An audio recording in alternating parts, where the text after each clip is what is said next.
Тэнгэрт биз миний бизнес нэвтрүүлэг танд хүрч байна. Бид энэ нэвтрүүлэгтээ Монголдо үнцэнтэй бүтээн байгуулалт, үйлдвэр үйлчилгээ эрхэлж буй бизнес эрхлэгчдийн бизнесийн философи, алдаа, оноо, даван туулсан арга барил, үүх түүхийг хуваалцах юм. Ингээд энэ дугаартаа бид Монголдо чихэр үйлдвэрлэгч, Бурамхан брендийн үүсгэн байгуулагч Солонготой уулзах болно. Миний бизнес нэвтрүүлгийн зочин Солонго. Оросын холбооны улсын Кемеровын их сургуулийг эдийн засагч мэргэжлэр төгссөн Монгол газар шим компанид эдийн засагч, хөшгийн хүндийн шинэ онгоцны буудалд төслийн менежерээр тус ажиллаж байсан. Түүний хувьд өөрийн хийж бүтээх хүсэл эрмэлзэл амтны мэдрэмжтэй хөтлөгдөн 2017 оноос хойш Бурамхан хатуу чихрийн үйлдвэрлэлээ эхлүүлж тасралтгүй 8 жил энэ салбарт ажиллаж байна. Монголд одоо нөгөө уруу хамаарал гэдэг шигтэй хин их үйлдвэрлэл эрхэлж байна, хин их тог цахилгаан зарцуулж байна, хин олон хүмүүс ажилуулж байна, хин их хүнд одоо юу гэдэг нөгөө нэг сурсан мэдсэн өндөр цалин ажилчтай өгч байна. Тэр улсуудын татвар нь маш өндөр. Тэгээ цахилгааны зардал нь өндөр. Зүгээр сайхан ингээл суугаад томото суугаад халамжийн мөнгө ингээл сууж явах юм бол чамд ингээ мөнгө өгөөд байна. Түүнээс чи ингээд ажиллаад хөдөлмөрлөөд үйлдвэрлэл эрхлээд тэгээ үйлдвэрлэгч болоод нэмэн үрдэг шингээгээд ингээм болвол одоо өндөр татвар хамгийн дээд цэгүүдийг л төлнө гэдэг одоо ийм одоо татварын бодлого явагдаж байгаа нь одоо үнэхээр үйлдвэрлэл эрхлэхэд төвөгтэй болж эхэлж байна. Сайхан цаг ирэх байхаа гэж найдаж байна. Гэхдээ амаргүй байна. Ялангуяа одоо үйлдвэрлэл эрхэлж байгаа энэ жижиг дунд үйлдвэрийн хувьд бол үнэхээр л амаргүй.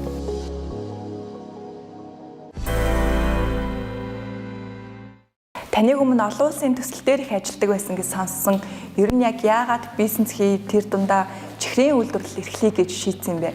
Хүмүүс маань ингээ нэлээд харшил өгөөд нэг орой ирсэн чинь тэгээд харшил нь яг юунаас болсон гэсэн чинь тухайн үед одоо нэг одооноос чинь бараг 10 жилийн өмнө гэхээр яг нэг ямар чихэр нь мэддэхгүй нэг чихэр идсэн. За тэр нь бол одоо нэрийг нийлээд яг хав. Тэгээд тэрнээсээ харшаад энэ юу юм яагаад ийгэдгээл ер нь хүний нөгөө сониуч зан чинь ер нь л өмнө эхлэл болдог. Тэгээд гэртээ сууж байхдаа хүүхдүүдтэй өөрөө хийж эхэлсэн. Тэгэл нөгөө ангийнхаа хүүхдүүдэд тараагаал, хамаатан садны хүүхдүүдэд тараагаал нөгөөтгөө хийгээч гэдэг юмнууд эхлээл. Тэгсээр хагаал яг нэг өдөр зориглол гэрийнхаа нэг өрөөг султгаал ерөөсө туршилтын чихрүүдийг хийж эхлээл. Тэгэл ерөөсө бүтээгдэхүүн болгол яасан ингээд өмнө нөгөө бизнесийн төслүүд дээр ажиллаж исэн туршлагууд манаас яаж гэдэг аргуудыг мэдчихсэн болохоор илүү зоригтой хөдлөх болсон юм уу? Яг эхлэх үедээ одоо технологи нь ямар байна, гар аргаар яаж хийх вэ? Тэрийгээ яг яаж ямар мэдээлэл авч ирсэн? Тэр үед бол би нөгөө Австралийн одоо нэлээд мундаг одоо брэнд гэдэг. Тэгээ тэрний хүнтэй айгүй коучинг авч уулзаж ярилцаж очиж туршлага судалж тэ тэнцэнээс одоо маш олон зүйлийг сурсан л та. Тэгээ шууд л ингээл нэг хүн бодож олонгуудаа хийчихнэ гэж байхгүй л тэ. Тэрэн дунд чинь ингээд өөрөө эхлээд хийгээ туршаа тэрийг чинь хэд дахин фейлдээд одоо нэлээд юм болсон. Тэрний дараагаар зориулсан мэргэжлийн үн тандах юм байна гэд нэлээд урт хугацааны одоо сургалт юмнуудыг гадны экспертүүдээс авч ирсэн. Тэгээд яг тэрний дараагаар яг төгс болоогүй ч гэсэн нэлээд ингээд суур фундамент ерөнхийдөө нэг юм байна гэдэг дээр баг жил хагас зарцуулж одоо суралцсан. Тэгээ одоо бол бүх шат дамжуулах нь үйлдвэрийн процесс нь маш гоё тийм автомат болсон байна. Тэгээд яаж дараагийн төвшөнд ингэж гаргаж чадсан бэ? Энэ бол нөгөө яг л нөгөө хэрэглэгчийн хэрэгцээ шаардлагаас одоо нөлөөлсөн тий.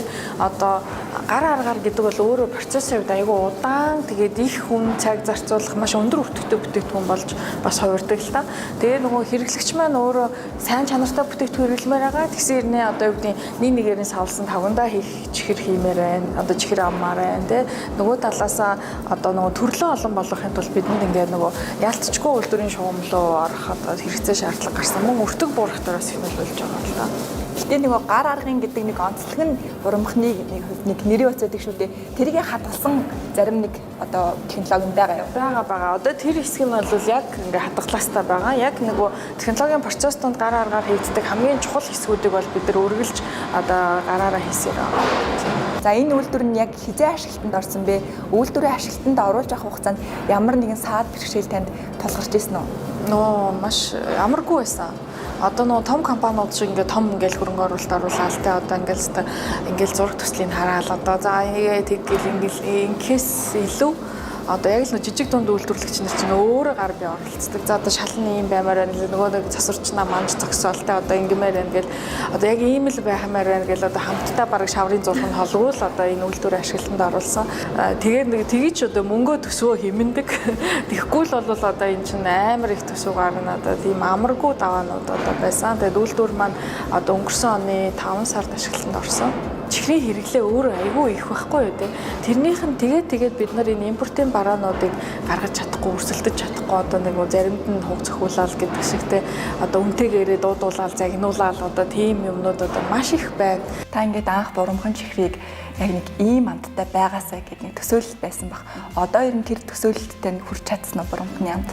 Тэр үл яг гоё хүрсэн. Би илүү нүү юм амтны мэдрэмжэн дээр өөрөө айгүй мэдрэг хүн байхгүй. Айгүй юм өндөр шаардлага тавьдаг. Яг ийм байх хэрэгтэй. Энэ хоёрыг холиулаг ийм болно гэх нэг тэрэн дээр яг бурамхны амт бол хамгийн органик, хамгийн натурал, хамгийн одоо хүүхдүүд идэж болохоор тэр чихэр бол угаасаа л одоо сахарын агуулмжтай одоо хүртэл байсан шүү дээ. Тэгтэл энэ маань өөрөө хамгийн эрүүл ах хүүхдийг нөгөө аз жаргалтай моментыг ингээд чихэргүүгээр төсөөлөх аргагүй шүү дээ. Бага насны хүүхдийг одоо чихэр өгөхгүй хориглох юм бол уйтгартай санагддаг байхгүй. Тэг багтаа л ер нь хүүхдүүд их идэх дуртай байдаг. Тэнгүүд энэ хамгийн эрүүл ахстай гэдэг эрүүл хагуулыг маш ихээр хийж эхэлсэн. Одоо бол яг гоё болсон. Сая 2024 онд одоо сахаргүй чихэр хамгийн анхныхыг үйлдвэрлэж эхэлсэн. Энэ бол зүгээр гайхалтай сайхан бүтээгдэхүүн болсон. Одоо яг хүмүүс чихрийн хэрэглээг багасгаж байгаа те хүүхдүүдтэй ч гэсэндээ аль болох чихэр идүүлэхгүй талаас нь ингээд арга хэмжээ авдаг болсон. Тэгэхээр таны байр суурь ямар байдгийг сая сахаргүй чихэр гэлээ. Тэр нь яг одоо ямар учиртай гэсэн үг юм? Би ингэж боддог. Бүх зүйл зохистой хэрэглээ гэж байгаа тий. Одоо дэлхийд дээр хамгийн сайхан бүтээгдэхүүнийг бүр маш ихээр өгье л та тий. Зүгээр хамаагүй замбраагүй ид гэхэд хүртэл сөрөг нөлөө гэж байгаа тий.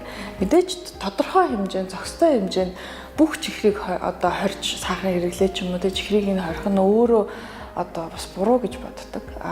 Мэдээж нөгөө одоо асуудалтай тий шүдний өвчтөй, одоо сахарын диабет, диабеттэй, аллергитэй, харшилтай жингээ байхыг хүсэж байгаа гэл ингээл одоо хүний эрүүл мэнд ч гэсэн арай өөр болол амьдралын маяг ч гэсэн өөр болж байгаа. Энэ үед бол би сахаргүй чихрийг зөвлөнө. Бурамхан брендийн хувьд яг хичнээн нэр төрлийн бүтээгдэхүүнийг зах зээлд нийлүүлж ийн бас дараагийн бүтээгдэхүүнүүд нь юу байхаар төлөвлөж байгаа вэ?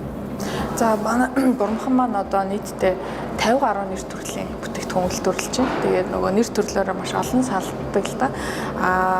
Дараагийн бүтээгдэхүүн бурамхан ер нь илүү л одоо хүний бие дээлтэй, эрүүл гэдэг одоо эрүүл хайгуулга тасралтгүй одоо үргэлжлүүлсээр байх болно. Монголын чихрийн одоо салбарын 95% нь импортын бүтээгдэхүүнүүд бидлийн билээ. Тэгэд үлдсэн 5% нь ердөө дотоодын үйлдвэрлэгч нар. Таны бодлоор яагаад ийм бага үйлдвэрлэгч нар байгаа гэж бодож байна? Таны хувьд бол 17 онд бол байгаагүй гэж шүү дээ. Тэрнээс биш хэр их гарч ирэв. Тэгээд та бүхэн хоорондоо яаж ажилладаг вэ? Ер нь өрсөлдөөн хэр байна? Яг хоо үндэсний үйлдвэрлэгч нар одоо нэмэгдсэн. Тэгээд одоо томоохон үйлдвэрүүд ч гэсэн бий болсон. Одоо ялангуяа чихэр үйлдвэрлэлтээр сүүлийн жилүүдэд одоо үйлдвэрлэгч маань нэмэгдэж байгаад би бол маш их таатай хүлээж авч байгаа. Бид нар ер нь бол ингээд хамтарч ажилладаг.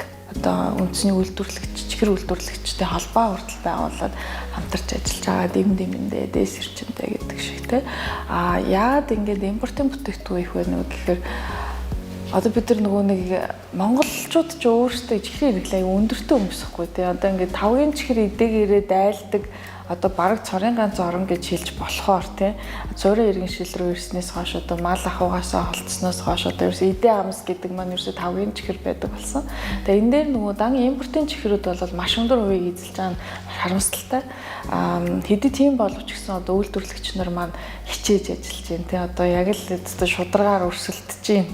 Тэгээ бүхэл одоо түүхийд материал маань гаднаас орж ирж байна. Манайх гэхэд одоо Германаас нэлээд их хувь нь орж ирж байна. За тэгээд Европын орнуудаас Солонгосоос эдгээр орж ирдэг. Тэгээ ингээд түүхийн эдэд тээвэрлээд Монголд нэмэн өртөө шингэсэн бүтээгдэхүүн үйлдвэрлээд тэрнийг импортын бүтээгдэхүүнтэй зэрэгцэж одоо адилхан үнээр зах зээл дээр өрсөлдөж одоо худалдаална гэдэг бол одоо маш том өрсөлдөөн. Тэгээд яагаад импортын бүтээгдэхүүн өндөр байна гэхээр одоо ингээл маш хямдхан орж ирж байна л да. Тэ хямдхан орж ирж байна. Тэгээд чанартай чанаргүй янз бүрийн бүтээгдэхүүнүүд байна. Тэгээд хэрэглэгч нар ингээд дотоод агуулмжаас илүү ингээд гадна цаасанд их хурдж байна. Их л гой ганган цаастай байвал одоо гоё чимхтэй гэж бас үзэж байна те. Би бас хэрэглэгчийг нөгөө нэг эрүүл мэндийн боловсролыг нэлээд сайн одоо хүнсний хэрэглээний талаарх мэдлэгтэй боловсро гэж хүсдэг. Юу гэхээр одоо тэр тухайн чихэрд одоо ямар агуулмж орсон те, сахарын хэмжээ нь хэдэн хувийн сахартай мó, сахаргүй мó, одоо тэ хизээ хаана хэн үйлдвэрлэсэн гэдэг одоо маш олон зүйлүүд байгаа л та. Тэ хэрэглэгч маань хэдийгээр хямд бүтээгдэхүүн авах нь зөв, тэ эрэл хийх нь зөв ч гэсэн одоо зөвхөн хямдыг хайж гэнэ үү? Эсвэл чанартайг хайж гэнэ үү? Тэ чанартай бүтээгдэхүүн дотор яг юу вэ гэдэг одоо энэ шалгуур үзүүлэлтүүдийг бас нэлээд одоо анхаардаг хүмүүс байгаа. Энийг үеийг ботход их олон болсон. Гэсэн хэдий ч гэсэн одоо бас тэр дээр анхаардаггүй хэрэглэгч нар маань одоо илүү их одоо мэдлэгтэй болоосаа, мэдээлэлтэй болоосаа гэж бол хүсэж байна. Ер нь яагаад Монголд үйлдвэрлэгдсэн гэхээр жоохон үнэтэй байдгийм бэ? Энд дэр хэрэглэгч жоохон тийм таагүй ханддаг шүү дээ. Монголд үйлдвэрлэсэн байтлаа улам хямдхан байх хэрэгтэй. Яагаад ингэж үнэтэй байгаад байгаа ингээд тэрний шалтгаан таны яг нэг талаасаа ингээд үйлдвэрлэгч нар бүх түүхийд манай хувьд бол бүх түүхийд одоо хамгийн сайн чанартай Герман болон бусад Европын орнуудаас одоо түүхийдээ татаж авчирж байна. Энд ингээд логистикийн зардал, гайлын татвар гэх мэтчлэн одоо өртгийг өсгөж байгаа чанартай түүхийдүүдийг ашиглаж байгаа нь өөрөө одоо нэлээд өндөр үнэтэй болж гаргаж байгаа. Яагаад бурамхны хувьд ингээд чанартай гэж дахин яриад байна вэ гэхээр мэдээж зах зээл дээр маш олон түүхийдүүд байгаа. Тэг хямдхнаасаа эхлээд үнэтэйгээ хүртэл бидний нөгөө брендинг маань гол зорилго анх үүссэн түүх нь өөрөө хамгийн чанартай бүтээгдэхүүнийг хамгийн сайнаар нь хамгийн эрүүлэр нь одоо хүүхдүүдэд болон хэрэглэгчдэд зориулна гэдэг энэ үнд зүйлийг хадгалж л бидэд одоо хүртэл ингээд одоо хамгийн чанартай түүхийдүүдийг ашигладаг гэдэг ингээд яриад байгаа. Мөн түнчлэн ингээд нөгөө Швейцар технологи нь өөрөө Швейцар технологио хадгалахын тулд сайн түүхийд байх хэрэгтэй. Үнэхээр одоо сайн махаар хоол игээр ямар гоё болдог вүлээ те, жишээ нь те сайхан шүл гардагтай адилхан те. Одоо хуршсан махны амт ямар эсвэл одоо муухай жишээ ярьчих шиг боллоо л доо. Гэхдээ энэ түүхийд өөрөө аюул чухал байхгүй. Түүхий технологи, орчин нөхцөл одоо ингээд технологийн гормыг алдагдуулахгүй одоо үйлдвэрийн зохистой дадлыг одоо нэвтрүүлэх нь аюул чухал байдаг. Би ингээд одоо саяхан нэг юм уншижсэн л та. Хэрэглэгч танаас ингээд ямар муухай үнэтэй юм бэ гэдэг ингээд асууж байна. Тэгвэл та тэр хүнээс эргүүлээд асуу те. Та зөвхөн хямд үнийг хайж гин үү? Танд ингээд чанар хамаагүй юу? Тэ танд одоо ингээд энэ бүтээгдэхүүний хугацаа, үйлдвэрлэгч нь ч юм уу одоо өнгө сав баглаа бодол ч юм уу энийг та хайж ирээгүй юу? Зөвхөн та хямд үн хайж байгаа юу гэж асуугаад үзээрэй гэдэг нэг тийм юм уншижсэн. Тэгэхээр яг хэрэглэгч маань өдрөөс өдөрт ингээд улам л одоо сайжирч байгаа. Одоо эрүүл мэндэ боддог болж байгаа. Бүтээгдэхүүний чанар хамгийн чухал. Хэрвээ энийг ингээд хэрэглэгч илүү ойлгож эхлэх юм бол одоо Монголд зах зээлийн орон зай бол байгаа. Импортын чихрээс тутахааргүй сайн бүтээгдэхүүнүүдийг үндэсний үйлдвэрлэгч нар үйлдвэрлэж чадчихэв. Энэ урсгалыг Монголдоо үлдээнэ гэдэг одоо манай хэрэглэгчээс л хамаарсан одоо том одоо ухаан гэх юм уу? Хүмүүст ингэж ярьдаг штэ. Монголд яг бүтээгдэхүүн үйлдвэрлэснээс гаднаас оруулаад ирэх нь ер нь амар байдаг. Мэдээж нэг талаараа энэ үнэн байдаг. Тэгээд таны хувьд яг яагаад Монголд үйлдвэрлэл эрхлээд байгаа энэний үн цэн яг юу вэ таны хувьд? Наа чинь ер нь их хэцүү асуулт байна. Намайг хүмүүс ер нь бол жоохон тэнийг юм ууч гэж ярьдаг. Үйлдвэрлэж одоо ингэж зовж ирснээс аваад ирсэн хамаагүй амар болж байгаа байхгүй тий. Одоо юу гэдгийг үнэхээр Монголд одоо нөгөө уруу хамаарал гэдэг шигтэй хин их үйлдвэрлэл эрхэлж байна. Хин их тог цахилгаан зарцуулж байна. Хин олон хүмүүс ажилуулж байна. Хин их хүнд одоо юу гэдэг нөгөө нэг сурсан мэдсэн өндөр цалин ажилчтай өгч байна. Тэр улсуудын татвар нь маш өндөр.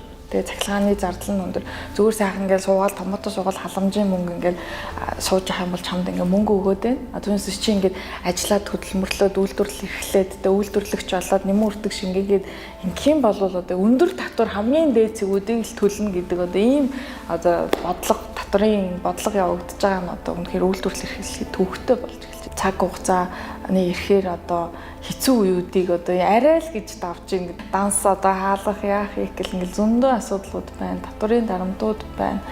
Тэгсэн хэрнээсээ одоо хүмүүсийн үйлдвэрүүдийг дэмжиндээ үйлдвэрлэгч болооч гэл ингээд байгаа. Гэхдээ яг хуу сайхан цаг ирэх байхаа гэж найдаж байна. Гэхдээ амаргүй байна. Та ер нь одоо зээлтэй байна уу? Зээлтэй, маш их зээлтэй. Одоо худалдаа хөгжлийн банк, Азийн хөгжлийн банкны одоо бизнесийн зээл байна те. Энэ бол одоо ёстой л нөгөө нэг ингээд өглөө босгүй ахын аргагүй өндөр дүнтэйгээр төлөлт хийгддэг те. Энэ бол амаргүй, одоо ч амаргүй байна те. За жижиг дунд үйлдвэрлэлийг дэмжих сангийн бас зээлтэй. За тэгээд ер нь зээлүүд байна. Шугамн зээл одоо авч болох бүх зээлийг л тултал авсан байна. Тэ.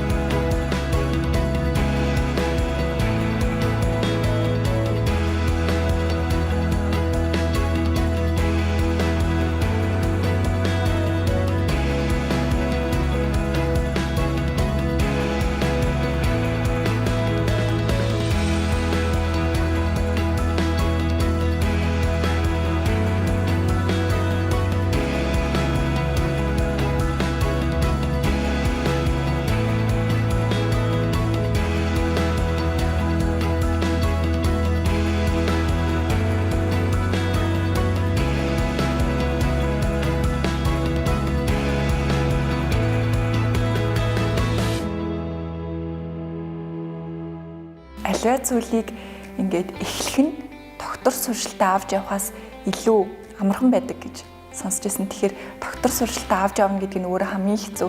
Таны хувьд ер нь энэ зах зээл дээр одоо урт удаан хугацаанд тоглолт хийхин тулд ямар арга барилаар яаж ажиллая гэж бодож байна цаашдаа? Доктортой авч явахын тулд одоо ёстой жинхэнэ л одоо нөгөө даваагүй юмуд эхэлнэ. Тэгээ хэцүү одоо нүүрэн тулсан асуудлуудыг одоо тулна. Тэгээд энэ үед бол ерөөсөө л алсын хараа хаана очимоор байна.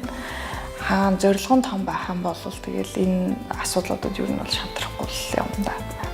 2018 он 19-20 оны үед юм уу? Эхлээд нэг 2-3 жил болсон гэж бүр бүх юм хаагаад жижигхэн цэгтэй байсан байхгүй. Бүх юм хаагаад байсан тоног хөрөмжүүдэд зараад тэгээд бүр байга болигээд ингээд гэртээ 2 сар суусан, 2-3 сар суусан түүх байгаа. Тэгээд ерөөсөө болигээд тэгээд сууж байгаа л ер нь сүүлийн сард нь ер нь бодож эхэлт юм билэг. Би ч одоо ямар ч одоо төлбөргүй юм те яасан ч одоо амархан шантарч юу хэрвээ энийг давцсан бол яах байсан бол гэл нэг юм даваад авдаг тоглоом байдаг шүү дээ. Тэр ч юм шиг санагдаал. Тэгэл нөгөө тодорхой хэмжээний бүтээгдэхүүнүүд байна. Одоо дэлгүүрүүдээр байсан дэ одоо дэлгүүрээс захиалга орж ирээл хэрэглэгчээс захиалга орж ирээл бүшээ хийхэ болцсон юм уу яагаад магаад гэл ингээл та. Тэгээ бараа нийлүүлээч гэл гэдэг юмнууд орж ирээл. Тэгэл за би хийхгүй юм бол одоо юу хин хийх юм бэ? Би им хиймэнд бууж өгöd одоо стан нэрээ юу болж таах зүгээр хаана очиж өгөхөө үзэл гэж баг бодсон. За ерөөсөө за хамгийн муудаа би тэгэж л дампуурах юм байна гэл тэ. Одоо байр маараа барьцаалал бүр нэмж зээл аваад одоо тэгэл машин дэргээ зараал яг тэгэл дахиад 2 дахь удаага эхэлчихсэн. Тэгээ 2 дахь удаага бас л эхнээс нь гэхдээ эхнийхийг бодоход хамаагүй амар байсан л та. Олон улсын өөр юм хөрөнгө оруулалтууд, өөр юм бүтэцлэгүүд тусламж хэрэг байдгийн шинээр бизнес эхлэх гэж байгаа ийм хүмүүст одоо тэднэрт яаж хандах ёстой гэдэг юм бэ? Яг нэг одоо шинэ бизнес эрхэлж байгаа одоо хүмүүстэй зориулж хэлэхэд бол нэгдүгürt маш тууштай байх хэрэгтэй. Яг үнэн шударгаар одоо татвараатулсан үйл ажиллагаанд боддоо одоо зарим компаниуд хоёр тайлантай гэж ярьдаг шүү дээ. Тийм байж болохгүй. Яг л одоо үнэн байх хэрэгтэй. Тэгээ бүтээгдэхүүн нь одоо үргэлж нөгөө нэг хөгжих боломжтой, зах зээлийн эрэлт хэрэгцээ ч гэсэн айгүй чухал байдаг. Ер нь олон улсын олон байгууллагууд байдаг. Одоо яг дөнгөж эхэлж байгаа стартапуудыг одоо дэмжих, хөгжүүлэх те.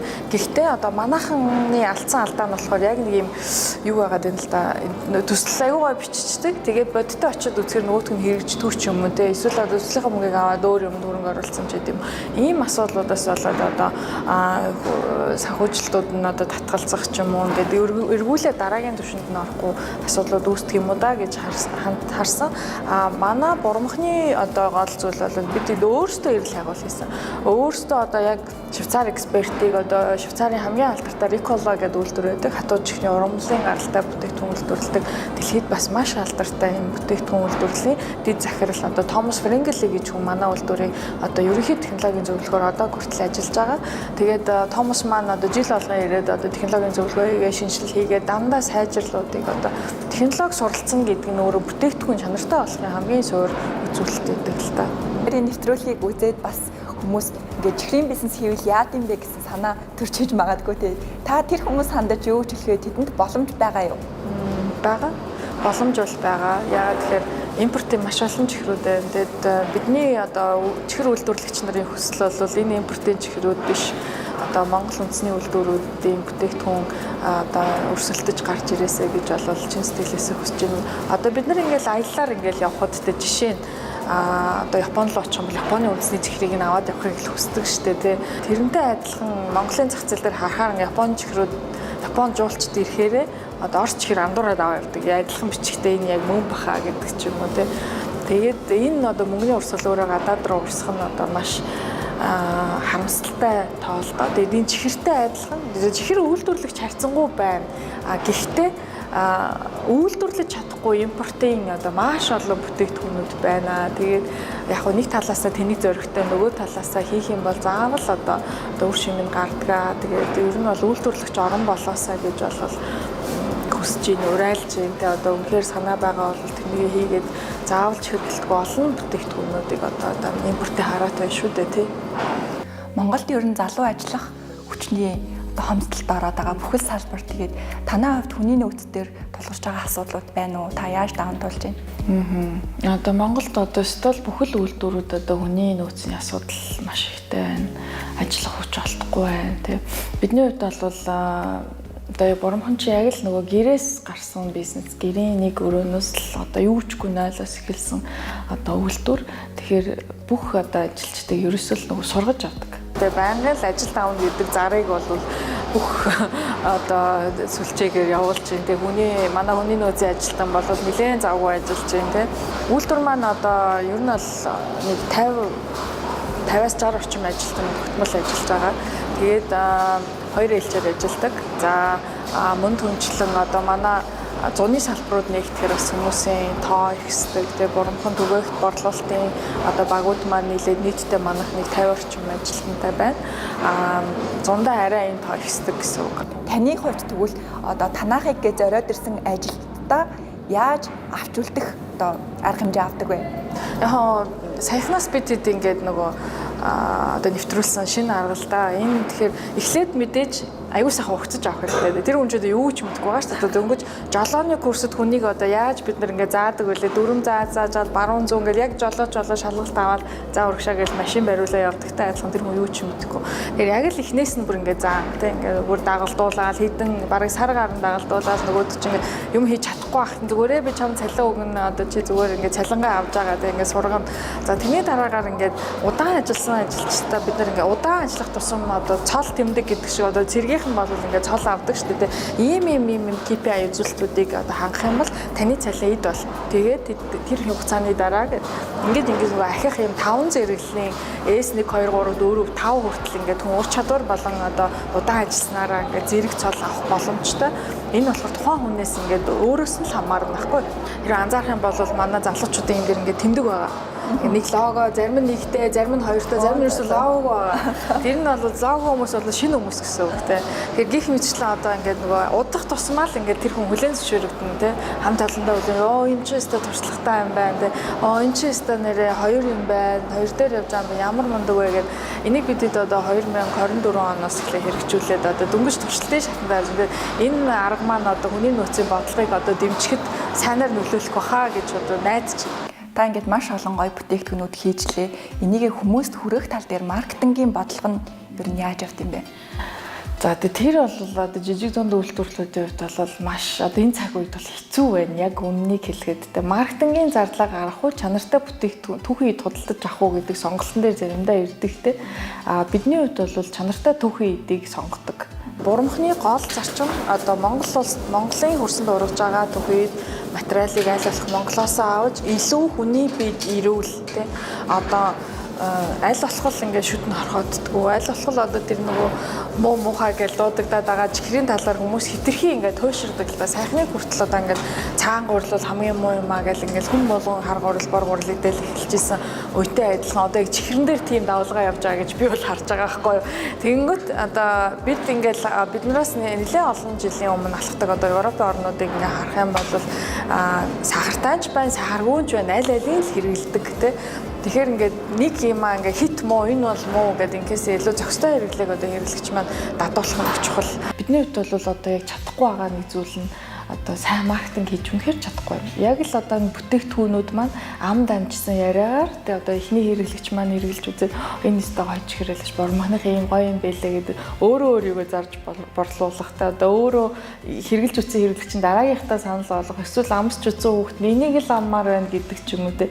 Одоо иймэрхүү байдлаар л олон жил явж ирлээ. Түүнээс ш одоо бидний хувьд одоо нэг хайхтар реклам заршуулгаа цацаад л те одоо нөгөө ингээл төмөн түгээгээл гэжсэн нөгөө нэг зардлын хувьд бол үнэхээр дийлэхгүй байгаа. Тэгээд сайн бүтээгдэхүүн өөрөө өөрийгөө л одоо авч явах гэж найдаж байгаа. Гэтэ яг нөгөө нэг цаг үе сайхан болох байх гэж бол итгэж байна. Та яг ажиллаж байхдаа, яг чихрээ хийж байхдаа ямар мэдрэмж авдیں۔ Өмнө оффист байдаг гэсэн энэ хоёрын хооронд ямар одоо өөр зүйлс байсан бэ? Шал өөр зүйл. Одоо офисын ажил бол та нар ч их айгүй сайхан мэдж байгаа шүү дээ. Ингээл сайхан 5 дахьтай орчиндтэй ингээд зарим хүмүүс одоо бүр онлайнаар ажилладаг. Гэртээ ингээл болсон байна. Тэгээ одоо улам сайхан болоод байна. Массажны сандалтай тоглолт одоо нэг юм жаргаж ажиллаж байна шүү дээ, тий. Чихэр хийх процесс нь илүү жаргалтай.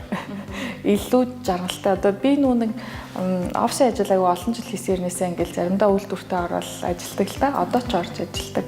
Тэгэнгүүт ингээд надад нэг л их сайхан байдаг. Одоо нэг юм тэр чинь яагаад тэгэхээр миний зөв утга учиртай зүйл байхгүй тий.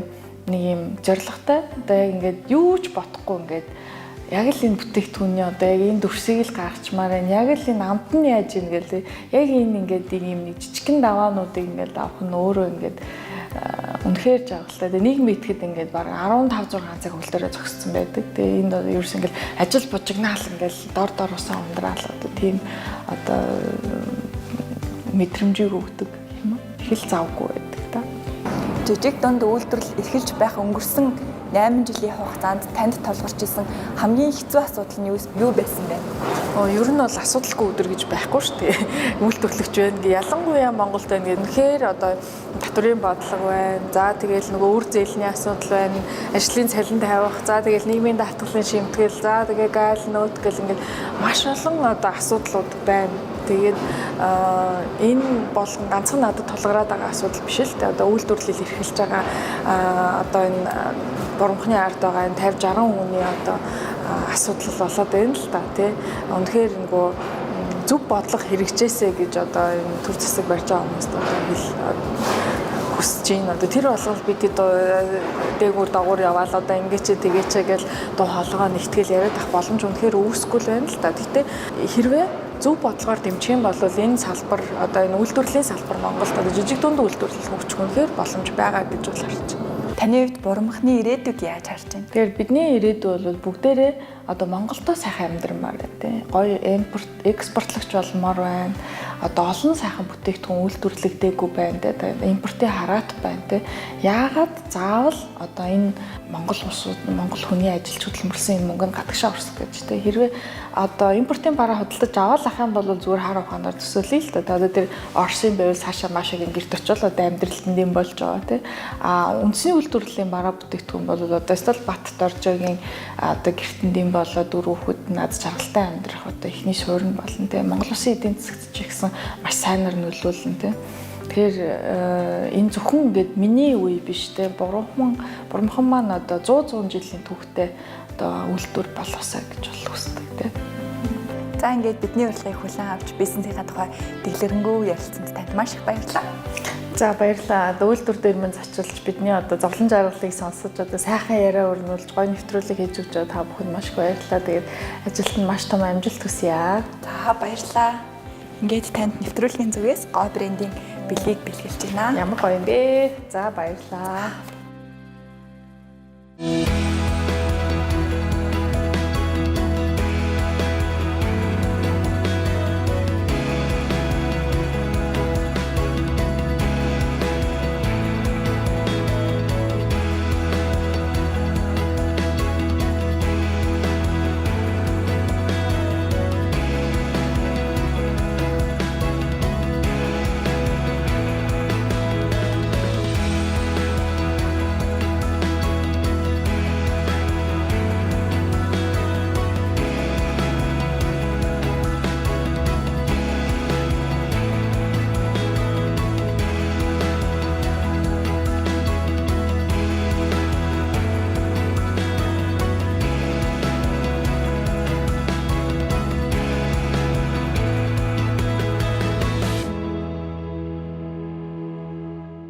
Өнөөдрийн бизнестэй хамт байсан та бүхэндээ баярлалаа.